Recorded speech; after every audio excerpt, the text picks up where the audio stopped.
Right now, I'm challenging myself to see if I can make 128 Regulation H teams that are each different from one another over the course of 128 days. Why 128, you might ask? At the end of the 128 days, we're going to do something special where we battle every team against each other in a single elimination bracket to see which team emerges on top. There will be some competitively strong teams, there will be some gimmick teams, and there will be some probably a good number of goofs and gaffs in there, so if you want to follow through to the end, subscribe so that you can keep up with each day. But without further ado, let's move on to day 97. Alright everybody, welcome back to another video, and in today's video, we're going to be going over a berry-focused team. Now, I think everybody's aware about what berries do in Pokemon. Usually you eat them and then you gain some kind of effect whenever your HP reaches a certain level. However, there are a lot of berries in the game, and when I say a lot, I mean there's so many different types of berries that it's hard to qualify all different berries with just one different effect that they do. Because you have berries that can make it so that you take less super effective damage, you have berries that give you stat boost, there are berries in Pokemon that can damage your opponent for you eating them for whatever reason. And lastly, of course, there are berries that heal you whenever your health gets to a certain percent. But we're going to be looking at some different ways that berries are used in competitive Pokemon with different kinds of strategies. Starting off with Appleton here on a bit of a redemption arc since the last time that we used Appleton on a team. Our Appleton is going to be Citrus Berry, which is a pretty simple item, but our ability makes it a little bit more complex because when we eat a berry, the effect of the berry is going to be doubled. So we're not going to be getting a quarter health back from our Citrus Berry, we're going to be getting half of our health back from our Citrus Berry, which is pretty nice. And Appleton is more meant to do special damage. The last one we have was more of a body press set, but that didn't work out. So we're going to be working all in doing special damage with our signature move, which is Apple Acid, which whenever we hit it with a Pokemon has a 100% chance to lower that Pokemon's special defense by 1. And we have a good number of special attackers here that can also benefit from the special defense drop from Appleton's Apple Acid. But then Appleton itself also has the Dragon Pulse and the Terra Blast, which will become Terra Steel whenever we terrestrialize with Appleton. Next up, we have Poltegeist making a bit of a return here from our 2-2 Tea Time team, where we are once again using Tea Time to make it so that all Pokemon on the field will eat their berries. This is obviously useful because most of the OP berries in the game have some kind of activation clause, which makes them harder to use. However, with Tea Time, we can activate our berry whenever we need to. And we also have the Will-O-Wisp on Poltegeist in order to burn the opponent to make it so that they do less physical damage into our mons. And we have Shadow Ball just as a nice special attack, but a good number of our Pokemon are on the slower side, so we're going to be using the Trick Room with Poltegeist here, and we're Cursed Body and Focus Sash, so that way we have a pretty good shot of shutting down the opponent's stronger moves whenever they attack into Poltegeist, but also the Focus Sash makes it so that unless a Pokemon double attacks into us, Poltegeist will be able to stick around and get up that Trick Room, and we're Grass mostly so that we can ignore powder moves. Next up, I decided to put on Toxtricity because I wanted a Belch Pokemon. Now, Belch is a pretty circumstantial move, if I'm being honest. It doesn't even let you select it unless you have eaten your berry yet. So if you were to eat your berry during the turn, you still couldn't go for Belch on the turn that you eat your berry, even if we used Tea Time in order to make it so that when we're in Trick Room, we eat our berry by Tea Timing and then Toxtricity attacks. We can't do that, unfortunately. Which, if they were going to buff Belch, I feel like that's something that they should allow you to do. It's just that if you haven't eaten your berry yet, and you try to use Belch, it should just fail. But going into our berry, we are using the Patea Berry, which will increase our special attack by 1 stage whenever we are at a 4th or less HP, and Toxtricity is pretty frail, so it's unlikely that we will get to that 1/4 HP unless we have really reduced the damage that Toxtricity is taking. But if we can get a free special attack boost using something like Tea Time with Poltegeist, then we're basically just getting a choice specs out of our berry. We do have the Protect to make it so that we can protect Toxtricity, and then Poltegeist can get off the Tea Time if we are outside of Trick Room. And we have 2 really strong attacks being powered up by our Punk Rock ability, which halves the damage that we take from sound-based moves, but powers up our own sound-based moves by 1.3 times. And our 2 sound-based moves are, of course, our signature move, Overdrive, which is a spread electric type attack that's pretty strong. And we have the Boom Burst, which will hit the Pokemon that is next to Toxtricity. However, a good number of our Pokemon have Protect, and Polteageist is a ghost type, so it won't be affected by the Boom Burst. But we can also Terra Normal our Boom Burst in order to make it do even more damage. Next up, we have Greedent, and Greedent is kind of the poster child for needing to hold a berry, because Greedent just has so many things that it does really well whenever it gets to eat its berry. The first big one being that it has the signature move, Stuffed Cheeks, which allows Greedent to immediately consume its berry rather than waiting for its activation clause, and whenever Greedent eats its berry, it gets a +2 in defense regardless of what the berry is. And our berry is the Ganlon berry, which will give us an extra defense stage, so we can use Stuffed Cheeks in order to eat our Ganlon berry, and then we will be at +3 defense. And also, if we took any damage, we will get some health back, because our ability is Cheek Pouch, which gives us a third of our HP back whenever we eat our berry. And with that +3 in defense, we can then hopefully do some good damage with our Body Press. And we also have the Stomping Tantrum on Greedent just for a bit of type coverage. But we're also going Terra Ghost on Greedent, mostly just to dodge fake outs, but also the super effective fighting type moves. Next up, we have Farigiraf, and normally when you see Farigiraf, it is going to be an Armor Tail Farigiraf, but that is one of the intricacies of this team, is that if you're playing it in closed team sheet, your opponent will probably assume that you're Armor Tail if they don't figure out that you're using a very berry-based strategy. So theoretically, they won't throw any priority moves into you unless they really have to. But our Farigiraf is actually going to be Kudshu, which will make it so that we eat our berry twice at the end of the next turn that we had eaten our berry. And for our berry, we are using the Moringa berry, which will increase our special defense whenever we eat it. So we'll get a +2 with Farigiraf, hopefully on our special defense, and become super special, tanky, and hard to remove. And for hitting back with Farigiraf, we also have the Hyper Voice and the Psychic Noise, which are decent attacks, and we can set up the Trick Room as well with Farigiraf. Oh, and also a different thing about the Moringa Berry is that it is not forced to activate whenever we are below a 4th HP, like the Toxtricity Ingredients berries were. It is forced to activate whenever we are hit by a special attack. So theoretically, we could lead something like Toxtricity and Farigiraf, and then use like a weak Boom Burst with Toxtricity into Farigiraf, so that Farigiraf gets the special defense boost immediately from eating its berry, and then takes the attacks better after the Toxtricity has moved. The 2 Pokemon are like slower than Toxtricity, but this is a fairly niche scenario happening. It doesn't happen during the battles, but I thought it was at least worth mentioning. As well as we're Terra Steel on Farigiraf, mostly so that the moves that we could use, like Terra Blast or Boom Burst, as I previously mentioned, could hit Farigiraf, and Farigiraf would be able to resist them and get off the Moringa Berry. And lastly, I just decided to slot on Clefairy on this team because Clefairy is just a really good support Pokemon, with the Friend Guard making all the Pokemon that are next to Clefairy just a little bit tankier, which is pretty valuable. Makes us a little bit more likely to get off our berries if we don't bring Polteageist for whatever reason. We have the Follow Me in order to redirect damage into Clefairy, and we have the Life Dew in order to heal up our allies, but also Clefairy itself, so that it can maybe take some more hits. And we have the Light Screen in order to reduce special damage for 5 turns.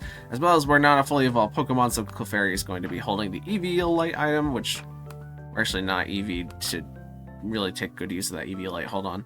Okay, because I don't think I've ever said this specifically in a video, but because the EV Light directly boosts your defense and special defense, it's better to put your EVs into your defense and your special defense, rather than, it makes you a little bit harder to take the special attacks if you invest in like HP and special defense, but the defense boost that you get on Clefairy is much more worth it. I don't think we really use Clefairy during the battles that much, so it's not going to matter that we didn't have the defense EVs. It's just that it's more useful to have them, and I'll have to update the team after this. And we're Terra Water on Clefairy mostly just because water allows us to resist steel-type moves that were super effective into us previously. But yeah, that's the basic gist of the team. Let's get into some battles.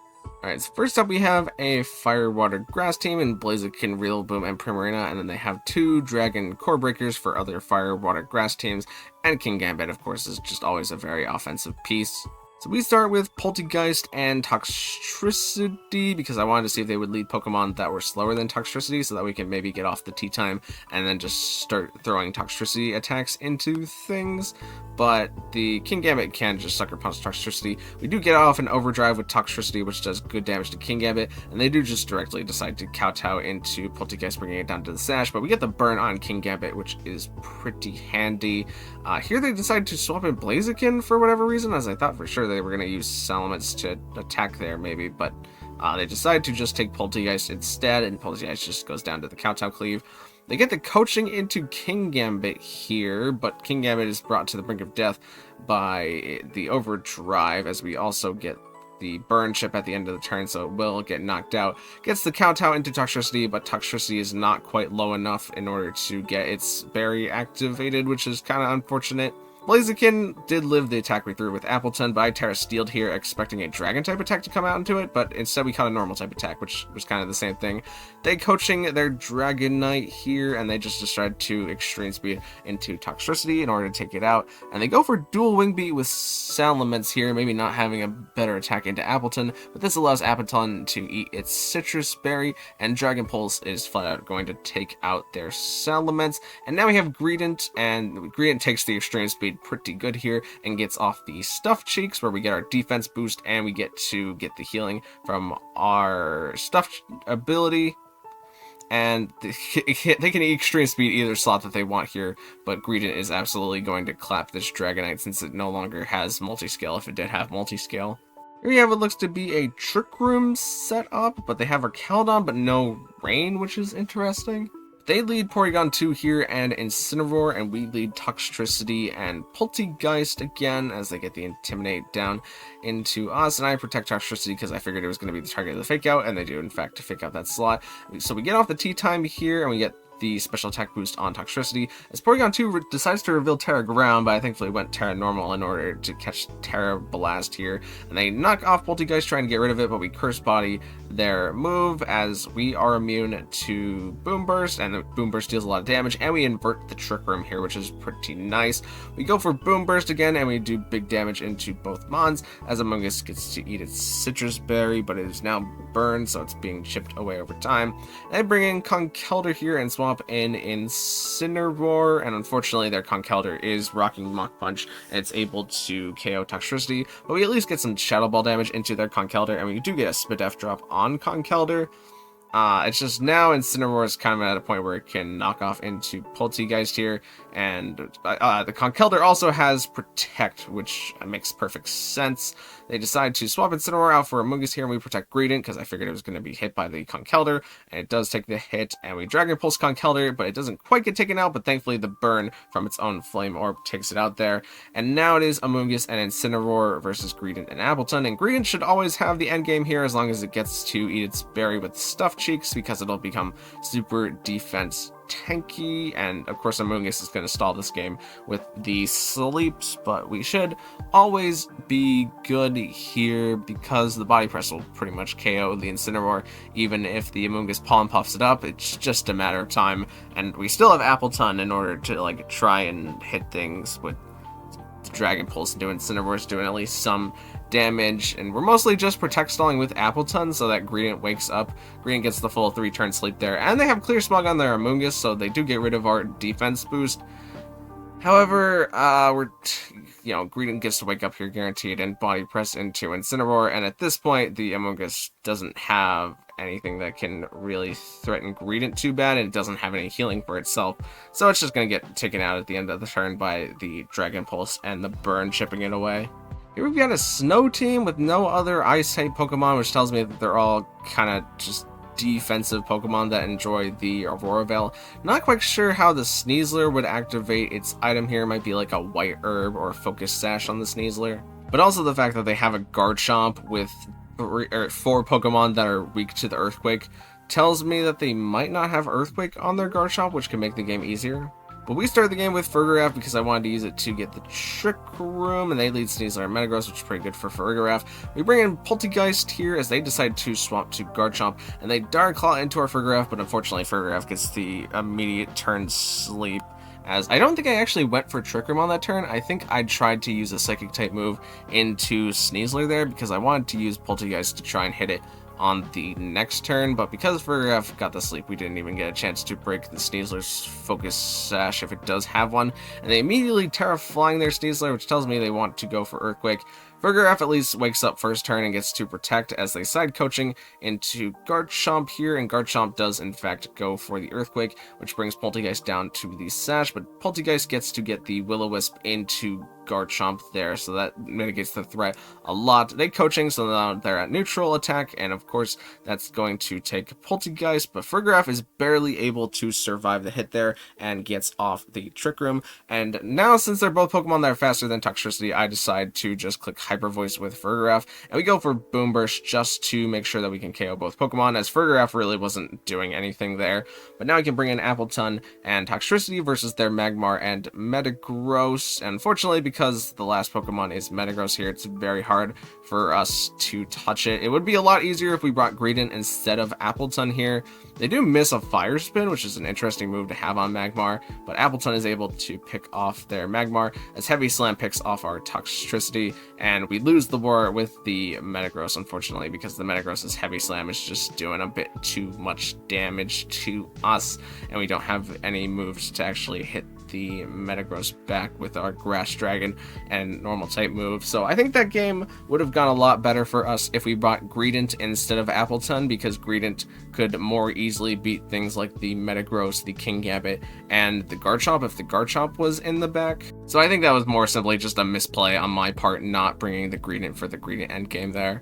And here we have what looks to be a bit of a Sun team here, as they do have the Torkoal and Arcanine, but it doesn't seem like they have any way to set up Trick Rooms, so I'm wondering why they're deciding to use Torkoal here, interestingly, maybe just to beat opposing Trick Room. Battle starts out and they lead Rillaboom and Torkoal, which is pretty good for us because we lead Toxtricity and Farigiraf here as they get their Grassy Terrain and their Sun. And we just overdrive into both slots because I wanted to do damage into Torkoal. So for Rillaboom going Terra Fire here, expecting a poison move, they were sorely mistaken because we basically never get our poison move off with Toxtricity, but getting damage into both Mons here is really good as they decide to Willow with Torkoal, but also their Torkoal is faster than our Farigiraf, so it's definitely not like a counter Trick Room Torkoal, but they Grassy Glide into our Farigiraf there, maybe going for the hoping that we weren't the Armor Tail, or forgetting Armor Tail was a thing, which, I mean, sure enough, we weren't Armor Tail. But we at least get to use Toxtricity in order to KO both Mons here, so we're now up 3 versus 2, and their 2 in the back is Sneasler and Arcanine, so we get to get faked out by the Sneasler as they go for Snarl, which is going to lower both of our special attacks, which we kind of need, as Poltergeist sets up the Trick Room, and we get some Grassy Terrain healing, even though we're slowly being burned away.